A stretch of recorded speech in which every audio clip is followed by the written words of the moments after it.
하겠습니다. 바리새인들은 돈을 좋아하는 자들이라 이 모든 것을 듣고 비웃거늘 예수께서 이르시되 너희는 사람 앞에서 스스로 옳다는 자들이나 너희의 마음을 하나님께서 아시나니 사람 중에 높임을 받는 그것은 하나님 앞에 미움을 받는 것이니라. 율법과 선지자는 요한의 때까지요 그 후부터는 하나님 나라의 복음이 전파되어 사람마다 그리로 침입하느니라. 그러나 율법의 한 획이 떨어짐보다 천지가 없어짐이 쉬우리라. 무릇 자기 아내를 버리고 다른 데 장가드는 자도 간음하며 무릇 버림당한 여자에게 장가드는 자도 간음함이니라. 아멘. 오늘은 누가복음 16장 14절부터 18절까지 본문의 말씀을 중심으로 종교의 옷을 벗고 그리스도의 옷 입는 복이라는 제목으로 하나님의 말씀 전하도록 하겠습니다. 종교의 옷을 벗고 그리스도로 옷 입는 복.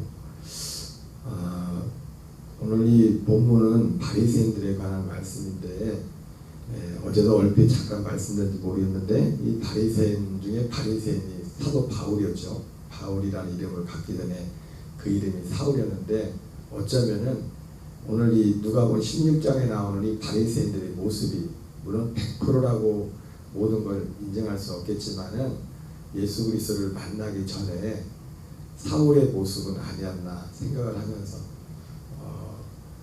그런 말씀을 전하게 되었습니다. 오늘 본문에 보면은 바리새인들이 돈을 좋아하는 자들이라 이 모든 것을 듣고 비웃거늘 이 바리새인들이 예수님께서 그 불의의 제물로 친구를 사기라는 이 제물에 관한 그래서 하나님과 제물을 겸하여 섬길 수 없다는 그 말을 들었을 때 이들이 이 말을 듣고 비웃었던 그 이유 중에 이유가 무엇인지를 어제 잠깐 말씀을 드렸습니다. 그것은 이들은 자기들 나름대로 어쨌든 그 어떤 이런 말씀의 부분에 있어서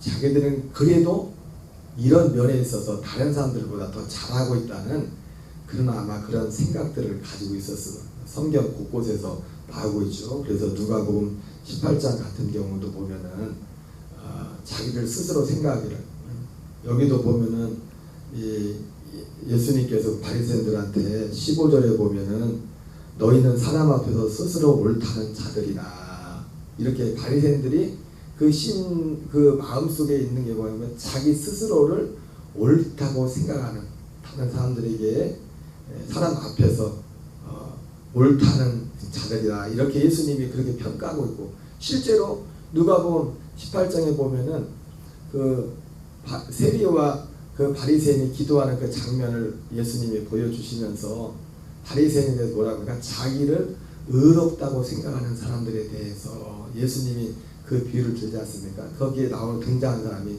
바리새인이죠.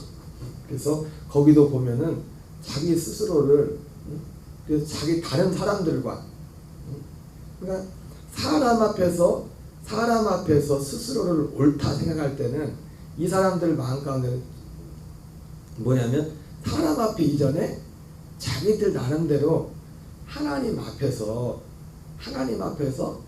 자기들이 옳은 자라는 그런 생각이 그들 마음속에 깔려 있었습니다. 그래서 이 말씀을 예수님의 이 말씀을 들으면서도 어떻게 보면 비웃었다는 것이 어떤 면에서는 좀 콧방귀를 낀 것 같은 뭐 그런 걸 가지고 말을 하느냐 우리는.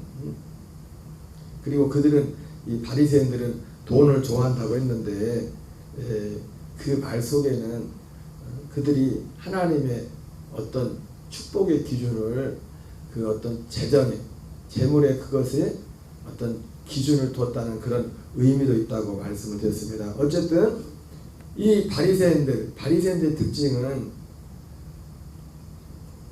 종합해 보면 자기의 의로 율법의 의로 그래서 사도 바울도 율법의 의로는 흠이 없는 자라고 지금 율법의 의로는 흠이 없는 자라 생각해서 그들 마음속에 종교적인 어떤 우월감 신앙적인 어떤 우월감들이 있었던 것을 우리가 성경을 통해서 보게 됩니다. 그래서 그들이 자기 의로 충만, 그 자기 의에서 나온 누가복음 18장이나 그리고 마태복음 23장에서도 그리고 누가복음 18장에서는 특별히 재정과 관련해서 하나님 나는 저 세리와 또 다른 사람들과 다른 것을 우리 감사합니다 하면서 감사기도 이 바리새인들의 감사의 제일 첫 번째가 뭐였습니까? 우리는 다른 사람들과 다르다. 말 그대로 바리새라는 뜻 자체가 분리한다는 뜻이야. 분리한다는 뜻 아닙니까? 스스로를 나는 저 사람들과 다르다. 그런 그 다르다고 하면서 그 누가복음 18장에 뭐라 합니까? 우리는 1회에 2번씩 금식을 하고 소득의 11조를 드립니다. 그러면서 어떤 그런 부분들에 대해서 말을 합니다. 그리고 마태복음 23장에서 예수님께서도 친히 바리새인들에 대해서 말하면서 바리새인들의 외식에 대해서 그들을 책망했지만은 그럼에도 불구하고 예수님께서 그들의 어떤 행실에 대해서 인정한 부분이 있었죠. 그 뭡니까? 너희가 박하와 회한과 근체의 11조를 드렸다 이렇게 말씀합니다. 주님이 그 부분을 인정을 하셨죠. 그래서 이것도 행하고 저것도 버리지 말라. 어쨌든 그들이 있는 그 삶의 달의 어떤 종교적인 어떤 의무들을 다 하는 그런 삶을 살았습니다. 그래서 오늘 예수님으로부터 이 비유의 말씀을 들었을 때 아마 그들이 비웃었던 이유는 마치 콧방귀를 끼듯이 그거 다가 우리도 하는 건데 그러면서 별로 대수롭지 않다. 그러나 정말 믿음의 사람은 그래서 자기의 이 바리새인들의 특징은 한마디로 뭡니까? 자기의로 충만한 사람들이었고 그럴 때 자기의가 충만하기 때문에 이 자기의를 누군가에 나는 이렇게 의로운 사람이다. 너희들과 다른 사람이다. 그런 의미에서 이걸 누군가의 사람들 앞에서 자기의 어떤 행실을 보여주려는 그런 것들이 그들의 삶 속에서 뚜렷했던 것을 보게 됩니다. 어쩌면 사도 바울도 그리스도를 만나게 전에 예수님 만나게 전에 그런 면이 많이 있었을지도 모릅니다. 그러나 구약이나 신약이나 어제도 말씀했지만 구약을 살았던 다윗과 같은 사람은 그렇지 않았죠. 이런 모든 것에 있어서도 다 모든 것이 주님의 은혜입니다. 모든 현장에서 주님의 은혜를 나타내기로 합니다. 그래서 종교인의 옷을 벗고 그리스도인의 옷을 입게 되면은 그 특징이 뭡니까? 이제는 자기 의가 없다는 걸 알게 됩니다. 자기 의가. 오직 그리스도의 의만이. 그리고 그 소원은 또 뭡니까? 오직 내 안에 그리스도만을 나타내길 원하는 그런 그 삶의 소망. 이 사람들은 자기들이 어쨌든 자기들을 옳게 드러내는 것이 이 사람들의 소원이었지 않습니까? 이것이 어떤 종교적인 그러나 구약시대조차도 다윗과 같은 사람은 정말 이 복음을 믿고 그리스도를 갈망했던 사람은요, 누구보다도 이런 면에 있어서 헌신했지만은 그러나 그것이 그의 자랑이 아니었고 오히려 하나님을 찬양하는 주님을 높이는 우리가 무엇이간데 나와 내 백성이 이처럼 즐거운 마음으로 주님께 드릴 수 있었나이까. 처음부터 끝까지가 사실은 자기들이 다 한 가지만 바리새인 같은 수준의 생각으로 보면은 자기 자랑이 될 수 있는 건데 자기 자랑이 아니라 모든 삶의 자리가 하나님을 자랑하는 주님을 높이는 주님 모든 것이 주님께로부터 왔음에 주께 드릴 뿐입니다. 그리고 그 다윗의 삶 자체가 사람에게 무엇을 보이려고 하지 않았죠. 그죠? 모든 범사에서 항상 하나님 앞에 자기를 죽이려고 오는 사울 앞에서 사울을 2번씩이나 아둘람 그 엔게디나 아둘람 그곳에서 꼼짝없이 한 번은 자기가 있는 곳에 그 엔게디 동굴에 스스로 왔다가 이제 거기다 죽이기만 해서 거기서도 죽이지 않고 옷깃만 살짝 비고 그리고 또 한 번은 자기가 이제 그 부하를 보내가지고 그 이름이 하도 광야에 한 번은 사울이 걸려 죽으라 들었고 한 번은 부하들을 보냈는데 경비병들까지 다 잠들어서 이제는 꼼짝없이 그냥 살짝 치기만 해도 죽는데도 거기서도 목숨을 살려주고 항상 하나님 앞에서, 항상 사람 앞에서가 아니라 항상 하나님 앞에 다윗은 사람 앞에 뭘 보이려고, 그리고 자기가 그렇게 죄를 짓고 범죄해가지고 정말 그 일생에 다윗은 항상 따라가는 게 있지 않습니까? 밧세바가 항상 따라가잖아. 그 나단이 와서 다윗을 그렇게 책망하고 사람들 앞에서, 옛날 같으면 쥐도 돼도 모르게, 요즘 보세요, 정치하는 사람들 보면 참 무서워요. 그러니까 여당 야당 있다고 하지만 여당은 여당대로 야당은 야당대로 지들끼리 또 싸워요. 또 그 자리 가지고 어제까지 친구했던 사람이 무서워요, 자리가. 그 자리 하니까 지금 그 사람들 마음속에 들어가 보진 않았지만은 어제까지 분명히 친구했는데, 그리고 같은 당인데도 가만히 보면 좀 난리잖아요, 난리. 그냥 지도 돼도 모르게 나단 하나 철해도 사실은 왕의 자리에 살 수 있는데, 그 어린애처럼 거기서 신하들 의식하지 않고 엎드려가지고 회개하는 그 모습을 볼 때, 그는 구약을 살았지만 어떻게 보면 그리스도를 예표한, 그리스도를 바라고 사는 약속의 자손 그리스도를 율법 아래 살고 있었지만, 다윗은 사실은 구약의 그리스도로 옷 입은 사람이에요. 그리스도로 실제로 그리스도로 옷 입은 건 아니지만은, 왜? 아직 그리스도가 오시지 않았기 때문에. 그러나 구약의 그리스도로 옷 입은 사람이었습니다. 철저히 모든 것이 자기 의가 오직 그리스도만 드러나게. 그리고 하나님, 항상 하나님을 그의 그 소원은 뭡니까? 항상 그 하나님을 내 앞에 모심. 그러니까 내 앞에 모신다는 것이, 다윗 같은 사람이 하나님을 내 앞에 모시는 그냥 추상적인 게 아닙니다. 그의 삶을 통해서 드러난 거예요. 그래서 사울을 2번씩이나 죽을 수 있음에도 불구하고 하나님이 기름 부은 받은 자를 내가 어떻게 하냐 그러면서 그를 건들지 않고, 말로만 끝난 게 아니에요. 그리고 자기 아들 압살롬이 자기를 죽이려고 군사를 보내 쫓아올 때 시므리가 와서 그를 계속 저주할 때 옆에 있었던 근위병이, 임금님 말씀 하나 해주시오. 저거는 스치기만 해도 사망입니다. 했을 때 거기도 관둬라. 야, 내 뱃속에서 난 자식도 나한테 자라는데 할례받지 못한 자일까 보냐. 하나님이 이 상황을 다 보시고서 하나님께서 갚아주실 것이다. 실제로 봐야 돼.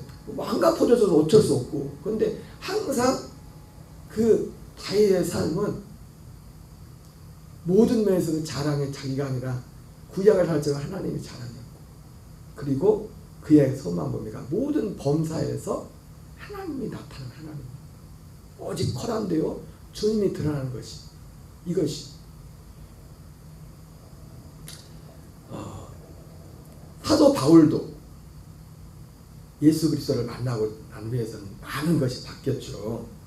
그래서 특별히 빌립보서에 보면은 그런 내용들이 많이 나오는데, 빌립보서 3장에 보면은 3장 몇 절이나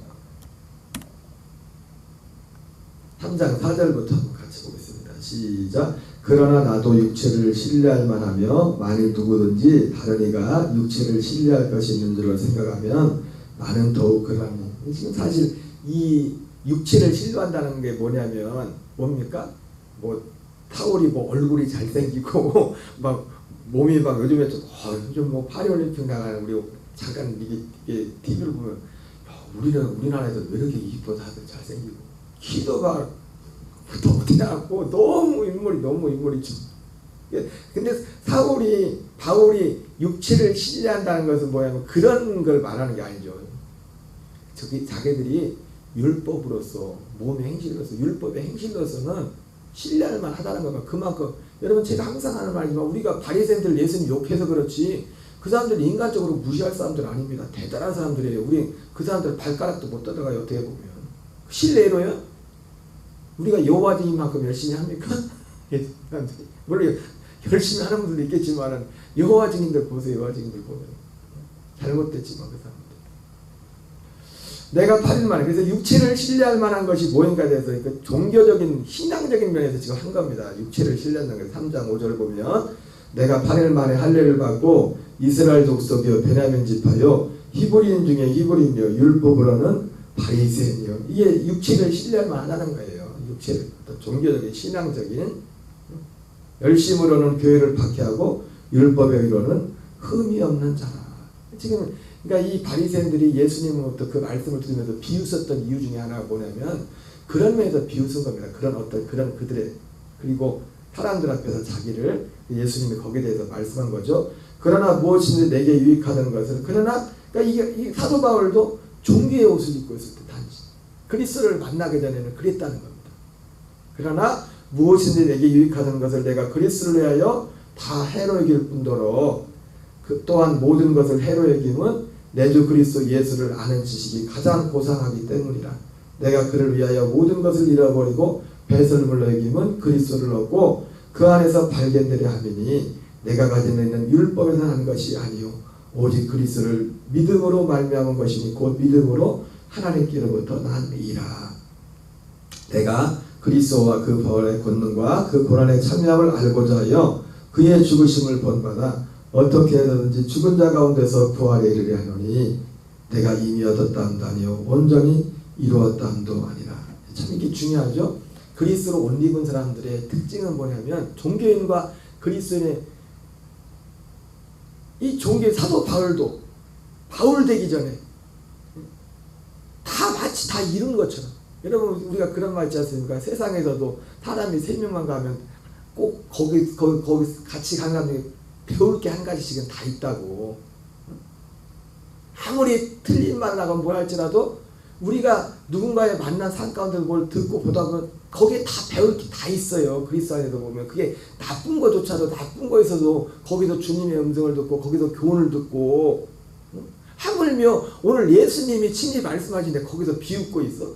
그거에 대해서 자기가 혹시라도 그런 면에서 그렇게 하고 있을지라도 하는 면이 있을지라도 진짜 그리스도는 뭡니까?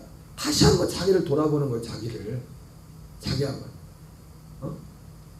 불의의 제물로 친구를 사귀라. 아니 이 말씀 이 불의의 제물로 친구를 사귀라는 이 말씀을 모르는 사람이 어디 있습니까? 그러나 정말 그리스도로 옷 입은 사람들은 뭡니까?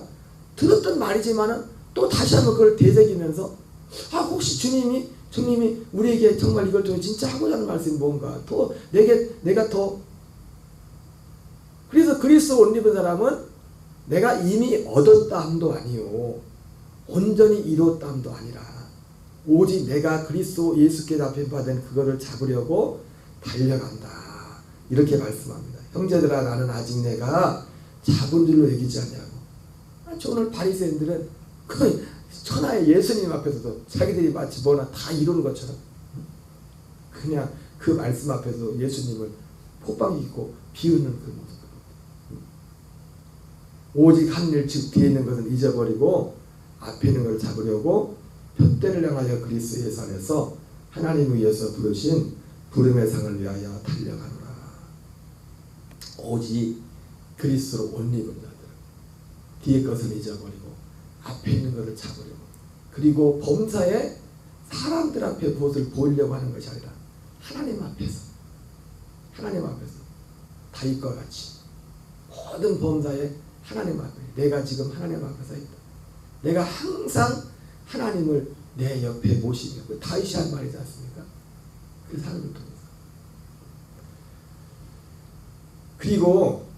그래서 그리스도로 옷 입는 사람 모습은 바로 이런 모습으로 드러나는 것이고 그리고 결과적으로 그것은 무엇입니까?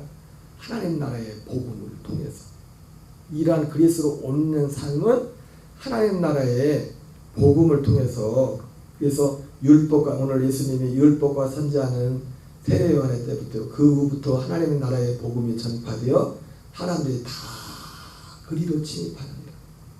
우리가 그리스도로 옷 입는 그 길은 오직 하나님 나라의 복음을 듣고 그리로 침입하는. 그래서 그 하나님 나라의 복음을 듣고 그리로 침입하는 것은요. 그래서 그 뒤에 말하지 않습니까? 뒤에 17절 18절에 율법의 1.1획이 떨어지는 것이 쉽지 않다. 떨어질 수 없다. 그 말씀하시면서 사실 17절 18절 말씀은 어제도 잠깐 말씀드렸지만 마태복음 5장 17절 이하에 나오는 예수님이 말씀하신 내가 율법을 폐하는 것이 아니요 온전케 하러 왔다고 했잖아요. 이 율법이라는 것은 모세 율법이라는 것은 그 특징이 뭐라 했습니까? 우리의 완악함으로 말미암아 최소한 주어진 법이라고 했어요. 그래서 예수님이 오셔서 율법보다 더 무서운 법을 말하잖아요. 살인하지 말라. 율법은 사람을 죽이지만 않으면 됩니다. 실제로. 근데 예수님이 뭡니까? 마음으로 미워해서 죽인 거예요. 살인한 거하고 똑같아. 간음하지 말라. 그것은 간음이라는 건 어떤 행동의 액션이잖아요. 몸으로. 액션. 그걸 하지 말라는 겁니다. 그냥 마음을 어떨지라도. 근데 예수님 어디까지 터치해요? 마음으로 은큼한 생각, 이상한 생각해도 네가 간음한 거다. 그렇게 말씀. 그러니까 그 마태복음 19장에 나오는 그 말씀이 똑같아요. 율법이란 것은 우리의 완악함으로 나요. 우리의 죄성으로 나요. 범죄한 그 죄성으로 나요. 주님이 어쩔 수 없이 최소한 이 선을 지켜야 된다고 해서 주어지는 것이라고 해요. 그러나 주님은 우리의 마음, 우리 존재 자체를. 결국은 예수님이 그렇게 말씀하신 것은 그런 말씀하신 건 뭡니까? 우리는 그걸 지킬 수 없어요. 지킬 수 없는데 왜? 존재 자체가 죄의 몸이 되었기 때문에. 그래서 예수님 오신 건 하나님 나라의 복음은 뭡니까? 이것을 폐해버리겠다는 겁니다. 이 죄의 몸을 십자가에서 멸하겠다는 거예요. 십자가에서 멸해버리고 전혀 새로운 하나님 자신의 생명을 주어서 우리가 그 믿는 믿음 안에서 실제로 우리가 죄에 대해서 죽은 자, 하나님께 대하여 산자로 살 수 있는 그 은혜를 우리에게 베푸신다는 겁니다. 믿음을 통해서. 오직 믿음을 통해서. 여러분, 오직 믿음입니다. 우리의 진정한 선한 행실도 오직 믿음을 통해서만 나오는 거예요. 존 웨슬리 목사님이 처음에 회심하고 나서 믿음으로 말미암은 구원을 전했을 때, 믿음으로 말미암은 구원이라는 첫 설교를 했을 때 사방에서 공격들이 왔는데 그 공격 중에 하나가 뭐냐면 네 율법을 폐하느냐 그런 말을 했어요. 율법을 폐하느냐. 그때 존 웨슬리하고 똑같은 말을 했습니다. 아니야. 믿음이 진짜 율법을 굳게 세우는 거. 모세 율법은 살인하지 말라고 했지만은 복음은 뭐예요? 왜 사람이 살인을 합니까? 속에 있는 게 이렇게 살인하는 거죠. 살인의 이 자체를 없애버리는 복음은, 믿음은 그리스도와 함께 십자가에서 죽음으로 그 죽음을 통해서 그 은총을 통해서 그리고 거기에 죽는 것뿐만 아니라 진정한 사랑과 진정한 거룩. 그 예수님이 말씀하신 그 계명 살인하지 말라, 간음하지 말라 두 개를 반대로 하면 뭡니까? 사랑과 거룩이잖아요. 그죠? 진정한 사랑과 거룩은요 믿음을 통해서만 이룰 수 있는 거예요. 그리스도와 연합할 때만. 그리스도와 연합하여 죽고 예수님과 함께 죽고 약속했던 그리스도가 그 생명과 사도 바울도 갈라디아 6장에 딱 두 가지만 자랑하잖아요. 나 죽었다. 죽은 걸 자랑한다고요. 두 번째 뭘 자랑합니까? 새 생명을 자랑한다고요. 새로 지음을 받은 것. 내가 새로 지음을 받은 속 사람의 지음 받은 걸 우리가 피하고 그거를 자랑한 그걸 자랑한. 오늘 한날도 오직 그리스도 옷 입고 승리하는 저와 여러분 되시기 바랍니다. 주기도문으로 마치겠습니다. 하늘에 계신 우리 아버지여 이름이 거룩히 여김을 받으시오며 나라 임하옵시며 뜻이 하늘에서 이루어진 것 같이 땅에서 이루어지이다. 오늘날 우리에게 일용할 양식을 주옵시고 우리가 우리에게 죄진 자를